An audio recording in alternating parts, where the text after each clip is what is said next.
પાર્વતી પદે હર હર મહાદેવ।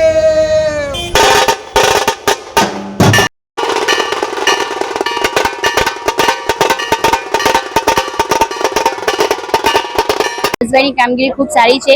યુવા નેતા તરીકે એમણે કોરોનામાં પણ ખૂબ સારી કામગીરી બજાવી હતી અને તમે જોઈ શકો છો કે ગૃહ રાજ્યમંત્રી જ્યારે બન્યા હતા ત્યારે તમે જો છો ગુજરાતમાં ખૂબ સારો એવો પ્રભાવ પડ્યો છે અને જેના કારણોસર ગુનાખોરીનું પ્રમાણ પણ ખૂબ ઓછું થઈ રહ્યું છે અને જે ડ્રગ્સ સેવી છે તે પણ નાબૂદી થઈ ગઈ છે।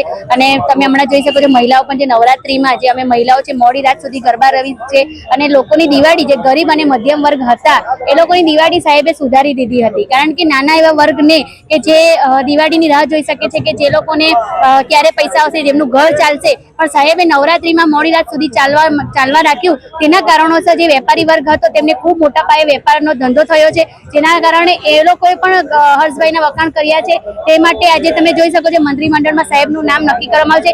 આ બધી અસરો જોઈને અને ભારતીય જનતા પાર્ટીને સાહેબને મોદી સાહેબને પણ લાગ્યું હશે કે યુવા નેતા છે અને ખૂબ સારી કામગીરી કર્યા છે એટલે ફરી પાછું એમનું મંત્રીમંડળમાં સ્થાન આપવામાં આવ્યું છે। તે માટે ભારતીય જનતા પાર્ટીનો ખૂબ ખૂબ આભાર માનું છું અને સાહેબને પણ કોંગ્રેચ્યુલેશન કહેવા માંગુ છું કે સાહેબ આજે આ પદ સુધી પહોંચે।